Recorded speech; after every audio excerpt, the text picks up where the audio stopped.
video breaking news. උපසන්දාවක් විශේෂ ප්‍රවෘත්තියක් වෙතටයි අවධානය යොමු කරන්නේ. අද උදෑසන කුරුණෑගල හලාවත ප්‍රධාන මාර්ගයේදී බිංගිරිය නගරයේදී රියානතුරක් සිද්ධ වුණා. මේ රියානතුර සිද්ධ වුණේ වෑන් රථයක් තිරංගේ යෙදීමේදී ලෙස්සලා ගිහිල්ලා ඉදිරියෙන් ආපු ලොරි රථයක ගැටි රියානතුරක් සිද්ධ වුණා. ඔබ මේ දකින්නේ රියානතුරයි.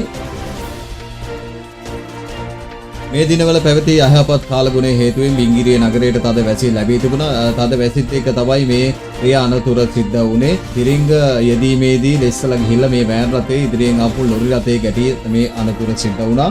මේ මාර්ගයේම ඊයේ දවසෙත් හෙට්ටිපොළ නගරයේදී කැබ් රථයක් පෙරළලා ගිහින් අසල තිබුණ ඇලකට වැටලා තිබුණා. ඒත් ලෙස්සලා ගිහිල්ලා මේ අනතුරක් සිදු වී තිබුණා. මේ අනතුරු දෙකම සාපේක්ෂ කරගෙන තමයි මේ ප්‍රවෘත්තියේ වටිනාකම හැදෙන්නේ. මොකද මේට එහා පැත්තෙන් තියෙන මාර්ගය තමයි නාරම්මල මාදම්පේ ප්‍රධාන මාර්ගයේ තමයි රියානතුරු බහුල ප්‍රමාණයක් පහුගිය දිනවල වාර්තා වුණේ. දවසින් දවස අනතුරු වාර්තා වුණා. නමුත් රියදුරන් ඒ ගැන නොසැලකිල්ලක් දැක්වුව වුණ අවධානයක් යොමු කරේ නැහැ. ඒක නිසාම දිගෙන් දිගටම අනතුරු බහුල ප්‍රදේශයක් බවට නාරම්මල මාදම්පේ පාර පත් වුණා. ඒක නිසා අපි රියදුරන්ගෙන් ඉල්ලනවා මේ මාර්ගය භාවිතා කරද්දී ඔබ ගොඩක් පරිස්සම් වෙන්න. වැසිබර කාලගුණයක් තිබෙන්නේ. ඊයේ දවසෙත් අද දවසෙත් අනතුරු දෙකක් මේ මාර්ගයේදී සිදු වුණා.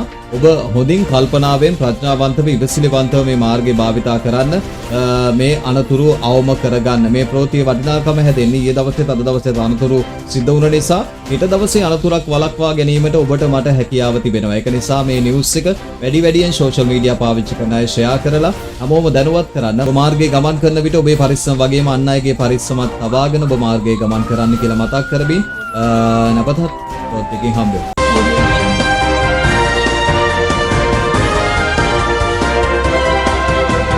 Share video breaking news.